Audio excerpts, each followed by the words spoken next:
perisaiku.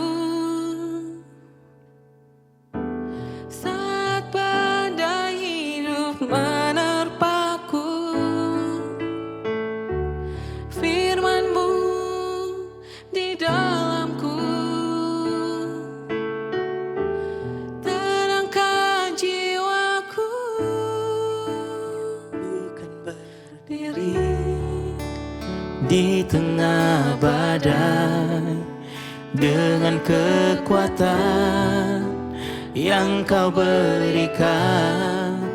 Sampai kapanpun ku kan bertahan, karena Yesus selalu menopang. Ku kan bertahan dalam tekanan dengan kekuatan yang Kau berikan.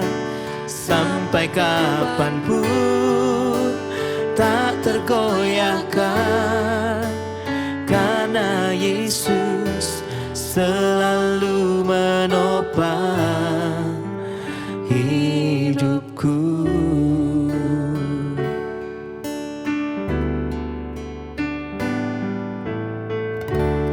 Engkaulah perisaiku. Saat badai hidup menerpaku, Janji-Mu di dalamku. pulihkan jiwaku. Ku kan berdiri di tengah badai dengan kekuatan yang Kau berikan. Sampai kapanpun ku kan bertahan, karena Yesus selalu menopang. Dan ku kan bertahan dalam tekanan dengan kekuatan yang Kau berikan. Sampai kapanpun tak tergoyahkan, karena Yesus selalu menopang. Ku kan berdiri di tengah badai dengan kekuatan yang Kau berikan. Sampai kapanpun ku kan bertahan, karena Yesus selalu menopang. Dan ku kan bertahan dalam tekanan dengan kekuatan yang Kau berikan. Sampai kapanpun tak tergoyahkan, karena Yesus selalu menopang hidupku. Sampai kapanpun tak tergoyahkan, karena Yesus selalu menopang hidupku.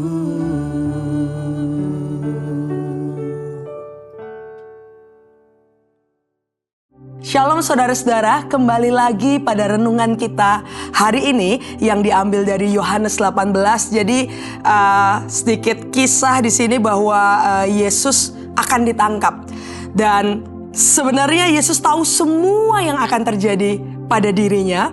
Dan saat itu ceritanya adalah waktu Yudas dan segerombolan prajurit itu datang. Kita baca di ayat 4-5. Maka Yesus yang tahu semua yang akan menimpa dirinya maju ke depan dan berkata kepada mereka, "Siapakah yang kamu cari?" Ayat 5, jawab mereka, "Yesus dari Nazaret." Katanya kepada mereka, "Akulah dia." Yudas yang mengkhianati dia berdiri juga di situ bersama-sama dengan mereka. Jadi keren banget kalau kita bayangin saat itu ya, keren banget. Yesus tahu segala sesuatu yang akan menimpa dirinya, dan pada saat Yudas dan prajurit datang, dia maju paling depan. Dia tanya, siapa yang engkau cari? Wah, itu keren banget ya, luar biasa banget. Yesus maju paling depan. Dan bahkan kalau kita baca di ayat 6 ya, ketika ia berkata kepada mereka, akulah dia, mundurlah mereka dan jatuh ke tanah. Wow, luar biasa banget bahwa gak ada manusia yang tahan dengan hadiratnya Tuhan. Di situ Yesus cuma bilang, akulah dia. Sedikit aja, tapi kuasanya benar-benar sampai membuat seluruh orang-orang jatuh tersungkur. Tapi apa? Kuasa Yesus yang begitu luar biasa tidak ia gunakan untuk menghancurkan mereka, membalas mereka, atau apapun itu. Tetapi yang Yesus lakukan, menyerahkan dirinya. Ini menjadi sesuatu yang luar biasa karena Yesus tahu betul, sadar betul semua yang akan menimpa dirinya, dan yang paling besar di antara itu, dia mau taat dan mengenapi kehendak Bapaknya. Yesus menyerahkan dirinya. Untuk apa? Untuk saya dan saudara. Hal ini hari ini mengingatkan setiap kita kembali sebegitu besarnya kasih Yesus untuk saya dan saudara. Ia tidak menggunakan kekuatannya, ia menyerahkan dirinya hanya untuk taat sehingga kehendak Bapaknya terlaksana. Tapi apa yang hari-hari ini terjadi? Apa yang hari-hari ini kita lakukan? Kalau kita baca kisahnya itu lanjut, di situ juga ada dilanjutkan dengan bagaimana Petrus menyangkal Yesus. Dan ternyata itu juga bisa terjadi di hari-hari ini, di kita juga. Dengan kasih yang begitu besar, dengan pengorbanan yang begitu besar, dengan keselamatan yang Yesus sudah lakukan dan berikan untuk setiap kita. Bagaimana kita hari ini? Apakah ternyata kita sama seperti Petrus yang saat itu menyangkal Yesus dengan apa? Keselamatan, kasih yang kita terima cuma-cuma, tapi kita lakukan kehidupan kita dengan suka-suka. Dan bukankah itu sama saja?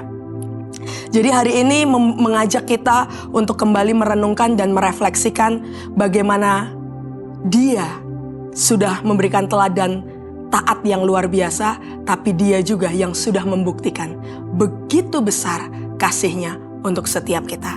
Jangan sampai kasih yang cuma-cuma ini justru kita hidup suka-sukanya kita.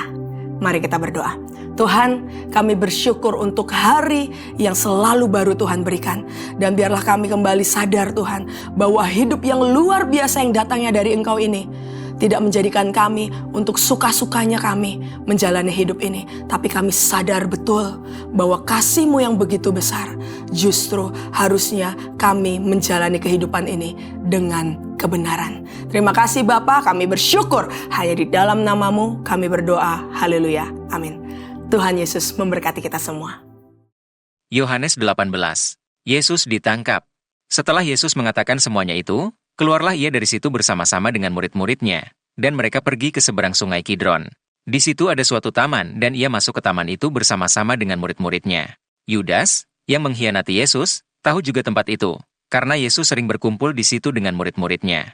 Maka datanglah Yudas juga ke situ dengan sepasukan prajurit, dan penjaga-penjaga bait Allah yang disuruh oleh imam-imam kepala, dan orang-orang Farisi lengkap dengan lentera, suluh dan senjata. Maka Yesus, yang tahu semua yang akan menimpa dirinya, maju ke depan dan berkata kepada mereka, "Siapakah yang kamu cari?" Jawab mereka, "Yesus dari Nazaret." Katanya kepada mereka, "Akulah dia." Yudas yang mengkhianati dia berdiri juga di situ bersama-sama mereka. Ketika ia berkata kepada mereka, "Akulah dia," mundurlah mereka dan jatuh ke tanah. Maka ia bertanya pula, "Siapakah yang kamu cari?" Kata mereka, "Yesus dari Nazaret." Jawab Yesus, "Telah kukatakan kepadamu, akulah dia. Jika aku yang kamu cari, biarkanlah mereka ini pergi." Demikian hendaknya supaya genaplah firman yang telah dikatakannya. "Dari mereka yang engkau serahkan kepadaku, tidak seorang pun yang kubiarkan binasa." Lalu Simon Petrus, yang membawa pedang, menghunus pedang itu, menetakannya kepada hamba imam besar dan memutuskan telinga kanannya. Nama hamba itu Malchus. Kata Yesus kepada Petrus, "Sarungkan pedangmu itu. Bukankah aku harus minum cawan yang diberikan Bapa kepadaku?" Yesus di hadapan Hanas. Petrus menyangkal Yesus. Maka pasukan prajurit serta perwiranya dan penjaga-penjaga yang disuruh orang Yahudi itu menangkap Yesus dan membelenggu dia. Lalu mereka membawanya mula-mula kepada Hanas, karena Hanas adalah mertua Kayafas, yang pada tahun itu menjadi imam besar. Dan Kayafaslah yang telah menasihatkan orang-orang Yahudi. Adalah lebih berguna jika satu orang mati untuk seluruh bangsa. Simon Petrus dan seorang murid lain mengikuti Yesus. Murid itu mengenal imam besar dan ia masuk bersama-sama dengan Yesus ke halaman istana imam besar. Tetapi Petrus tinggal di luar dekat pintu. Maka murid lain tadi, yang mengenal imam besar, kembali keluar, bercakap-cakap dengan perempuan penjaga pintu lalu membawa Petrus masuk. Maka kata hamba perempuan penjaga pintu kepada Petrus, "Bukankah engkau juga murid orang itu?" Jawab Petrus, "Bukan." Sementara itu hamba-hamba dan penjaga-penjaga bait Allah telah memasang api arang, sebab hawa dingin waktu itu, dan mereka berdiri berdiam di situ. Juga Petrus berdiri berdiam bersama-sama dengan mereka. Maka mulailah imam besar menanya Yesus tentang murid-muridnya dan tentang ajarannya. Jawab Yesus kepadanya, "Aku berbicara terus terang kepada dunia. Aku selalu mengajar di rumah-rumah ibadat dan di bait Allah, tempat semua orang Yahudi berkumpul. Aku tidak pernah berbicara sembunyi-sembunyi. Mengapakah engkau menanyai aku? Tanyailah mereka, yang telah mendengar apa yang kukatakan kepada mereka. Sungguh, mereka tahu apa yang telah kukatakan." Ketika ia mengatakan hal itu, seorang penjaga yang berdiri di situ, menampar mukanya sambil berkata, "Begitukah jawabmu kepada imam besar?" Jawab Yesus kepadanya, "Jikalau kataku itu salah, tunjukkanlah salahnya. Tetapi jikalau kataku itu benar, mengapakah engkau menampar aku?" Maka Hanas mengirim dia terbelenggu kepada Kayafas, imam besar itu. Simon Petrus masih berdiri berdiam. Kata orang-orang di situ kepadanya, "Bukankah engkau juga seorang muridnya?" Ia menyangkalnya. Katanya, "Bukan." Kata seorang hamba imam besar, seorang keluarga dari hamba yang telinganya dipotong Petrus, "Bukankah engkau kulihat di taman itu bersama-sama dengan dia?" Maka Petrus menyangkalnya pula dan ketika itu berkokoklah ayam. Yesus di hadapan Pilatus. Maka mereka membawa Yesus dari Kayafas ke gedung pengadilan. Ketika itu hari masih pagi. Mereka sendiri tidak masuk ke gedung pengadilan itu, supaya jangan menajiskan diri, sebab mereka hendak makan Paskah. Sebab itu Pilatus keluar mendapatkan mereka dan berkata, "Apakah tuduhan kamu terhadap orang ini?" Jawab mereka kepadanya, "Jikalau ia bukan seorang penjahat, kami tidak menyerahkannya kepadamu." Kata Pilatus kepada mereka, "Ambillah dia dan hakimilah dia menurut hukum Tauratmu." Kata orang-orang Yahudi itu, "Kami tidak diperbolehkan membunuh seseorang." Demikian hendaknya supaya genaplah firman Yesus, yang dikatakannya untuk menyatakan bagaimana caranya ia akan mati. Maka kembalilah Pilatus ke dalam gedung pengadilan, lalu memanggil Yesus dan bertanya kepadanya, "Engkau inikah raja orang Yahudi?" Jawab Yesus, "Apakah engkau katakan hal itu dari hatimu sendiri? Atau adakah orang lain yang mengatakannya kepadamu tentang aku?" Kata Pilatus, "Apakah aku seorang Yahudi? Bangsamu sendiri, dan imam-imam kepala yang telah menyerahkan engkau kepadaku. Apakah yang telah engkau perbuat?" Jawab Yesus, "Kerajaanku bukan dari dunia ini. Jika kerajaanku dari dunia ini, pasti hamba-hambaku telah melawan, supaya aku jangan diserahkan kepada orang Yahudi, akan tetapi kerajaanku bukan dari sini." Maka kata Pilatus kepadanya, "Jadi engkau adalah raja?" Jawab Yesus, "Engkau mengatakan bahwa aku adalah raja. Untuk itulah aku lahir dan untuk itulah aku datang ke dalam dunia ini, supaya aku memberi kesaksian tentang kebenaran. Setiap orang yang berasal dari kebenaran mendengarkan suaraku." Kata Pilatus kepadanya, "Apakah kebenaran itu?" Yesus dihukum mati. Sesudah mengatakan demikian, keluarlah Pilatus lagi mendapatkan orang-orang Yahudi, dan berkata kepada mereka, "Aku tidak mendapati kesalahan apapun padanya. Tetapi pada kamu ada kebiasaan, bahwa pada Paskah aku membebaskan seorang bagimu. Maukah kamu, supaya aku membebaskan raja orang Yahudi bagimu?" Mereka berteriak pula, "Jangan dia, melainkan Barabas." Barabas adalah seorang penyamun.